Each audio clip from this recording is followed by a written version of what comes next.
महाराष्ट्र से इस वक्त की बड़ी नहीं बल्कि बहुत बड़ी खबर सामने आ रही है और ये खबर एकनाथ शिंदे और उद्धव ठाकरे को लेकर है। तो श्रीकांत शिंदे जो कि एकनाथ शिंदे के बेटे हैं, उनने बड़ा दावा किया और इस दावे से एक इशारा मिल गया है कि एकनाथ शिंदे और उद्धव ठाकरे फिर से एक साथ आने वाले हैं और इसका बड़ा ऐलान 2 दिसंबर को किया जाएगा। यहाँ पर आपको बता दें कि एकनाथ शिंदे बीजेपी से खार खाए हुए हैं और इसी बीच ये भी याद दिला दे कि अभी 1 महीने पहले आधी रात में उद्धव ठाकरे शिंदे के घर भी गए थे। तो ये खिचड़ी मतलब 1 महीने पहले से पक रही है और जिसका इशारा आज साफ साफ श्रीकांत शिंदे ने दे दिया। तो आपको श्रीकांत शिंदे का पूरा बयान दिखाते हैं। 2 दिसंबर को क्या बड़ा ऐलान होगा ये भी बताते हैं। आप भी वीडियो को शेयर करें और अपनी राय कमेंट बॉक्स में जरूर दें।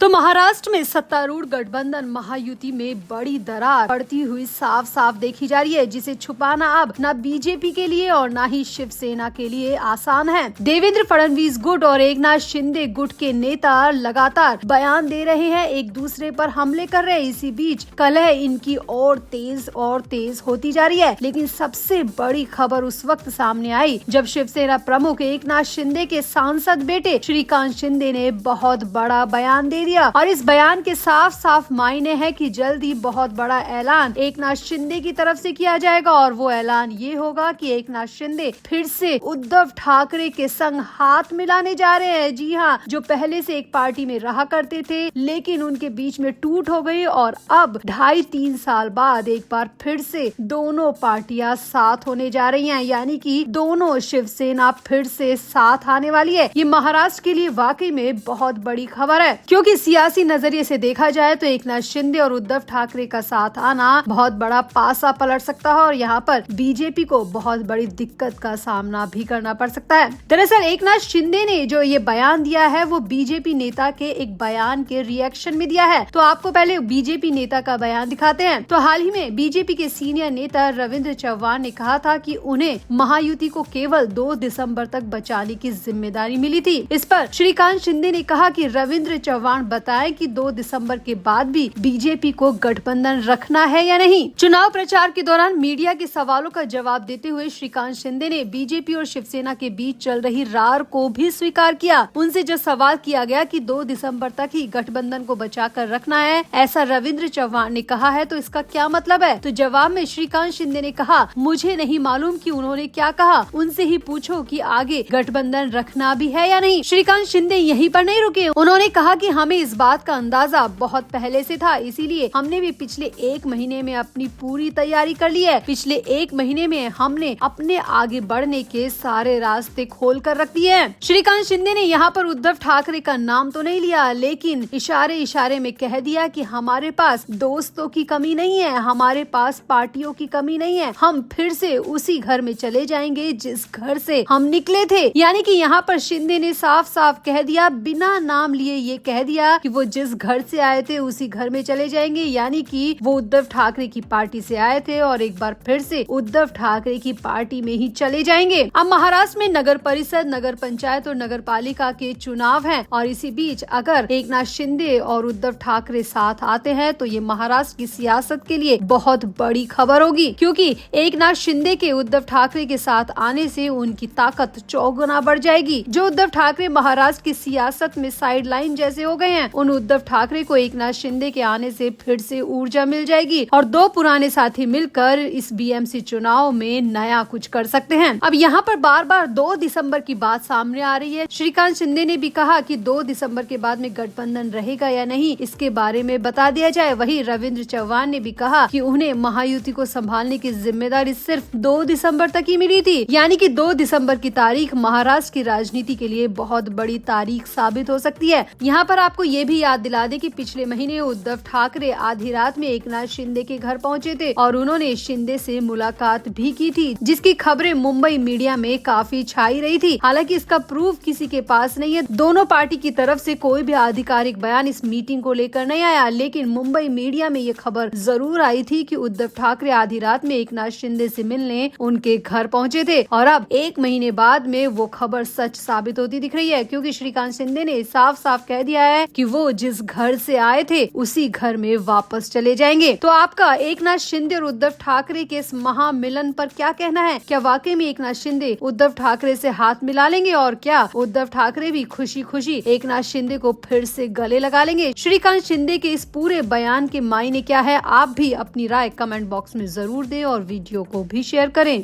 तो शिवसेना यूबीटी चीफ उद्धव ठाकरे ने एमएनएस अध्यक्ष राज ठाकरे से मुंबई में मुलाकात की और ऐसा दिखाया गया कि दोनों नेताओं ने आगामी नगर निकाय चुनाव के लिए सीट बंटवारे पर चर्चा की है। दरअसल उद्धव ठाकरे मध्य मुंबई के दादर स्थित राज ठाकरे के घर शिव तीर्थ पर पहुंचे। ये राजनीतिक रूप से अलग रह रहे चचेरे भाइयों के बीच में जो बैठकें आजकल चल रही है उसमें सबसे नई बैठक है, सबसे नई मीटिंग है, यानी कि खुद उद्धव ठाकरे चलकर राज ठाकरे के घर पहुंचे। हालांकि इस पूरी मीटिंग को बीएमसी चुनाव चर्चा का नाम दिया गया है और कहा यह जा रहा है कि उद्धव ठाकरे राज ठाकरे के घर सीट बंटवारे की चर्चा के लिए गए थे। लेकिन यहाँ पर जो खबर निकलकर सामने आ रही है वो बिल्कुल भी अलग है। दरअसल खबर ये आ रही है कि उद्धव ठाकरे चारों तरफ से अकेले पड़ चुके हैं और हाल ही में उद्धव ठाकरे की पार्टी से बीएमसी चुनाव के 50 से ज्यादा कैंडिडेट ने एक साथ रिजाइन कर दिया और सभी कैंडिडेट ने महायुति को ज्वाइन कर लिया। किसी ने बीजेपी को, किसी ने अजित पवार की पार्टी को, तो किसी ने एकनाथ शिंदे की पार्टी का दामन थाम लिया और उद्धव ठाकरे को अलविदा कह दिया। अब उद्धव ठाकरे बीएमसी चुनाव से पहले मिले इतने बड़े झटके को सह नहीं पा रहे हैं और इस झटके से उबरने के लिए उन्हें एक सपोर्ट की जरूरत है। जो सपोर्ट हमेशा संजय राउत से मिलता था वो सपोर्ट पाने के लिए ही उद्धव ठाकरे राज ठाकरे के घर पहुँचे। अब उद्धव ठाकरे को लग रहा था कि राज ठाकरे उन्हें कोई नया रास्ता दिखाएंगे। जिस तरह से संजय राउत बिगड़ी बात को संभाल लेते थे, बिगड़ी स्थिति को संभाल लेते थे, उसी तरह राज ठाकरे भी उनके बिगड़ी बात को संभालने में मदद करेंगे या कोई ऐसी सलाह देंगे। लेकिन यहाँ पर और भी ज्यादा गजब हो गया। खबर आ रही है कि उद्धव ठाकरे जहाँ राज ठाकरे के घर सपोर्ट के लिए पहुंचे थे वहीं पर राज ठाकरे और उद्धव ठाकरे के बीच संजय राउत को लेकर नया बवाल हो गया। जहाँ दोनों आपस में चर्चा करने वाले थे वहीं दोनों आपस में संजय राउत को लेकर ही भिड़ गए। खबर आ रही है कि उद्धव ठाकरे ने राज ठाकरे से कहा कि इस वक्त मैं बहुत बुरे हालात में हूं क्योंकि पार्टी से लगातार नेताओं के इस्तीफे हो रहे हैं। जिन्हें मैं बीएमसी का कैंडिडेट बनाने वाला था वो नेता मेरी पार्टी को छोड़कर जा रहे हैं। ये मुझे किसी तमाचे से कम नहीं लग रहा है क्योंकि बीएमसी चुनाव करीब है और ऐसे में पार्टी का इस तरह बिखरना मेरे लिए बहुत बड़ा झटका है। उद्धव ठाकरे ने यहाँ पर राज ठाकरे से ये भी कहा कि एमवीए में वैसे ही हालात खराब है, कांग्रेस अकेले चुनाव लड़ना चाहती है, वहीं शरद पवार कुछ भी सही नहीं बता रहे हैं, कुछ भी स्थिति को स्पष्ट नहीं कर रहे हैं और संजय राउत भी इस वक्त मेरे साथ नहीं है, इसीलिए मैं हर तरीके से अकेला पड़ चुका हूँ। अब पहले तो राज ठाकरे उद्धव ठाकरे की बात को गौर से सुनते रहे, हर बात में गर्दन हिलाकर उनकी बात का समर्थन करते रहे, लेकिन जैसे ही संजय राउत का नाम उद्धव ठाकरे की जुबान से निकला तो राज ठाकरे बुरी तरह बौखला गए। खबर आ रही है कि राज ठाकरे ने कहा कि अगर तुम्हें संजय राउत की इतनी ही याद सता रही है तो तुम मेरे घर क्यों आए हो? तुम्हें तो संजय राउत के घर जाना चाहिए था, तुम्हें शिव तीर्थ में नहीं बल्कि संजय राउत के घर मैत्री में इस वक्त बैठे होना चाहिए। तुम मेरे घर में क्या कर रहे हो?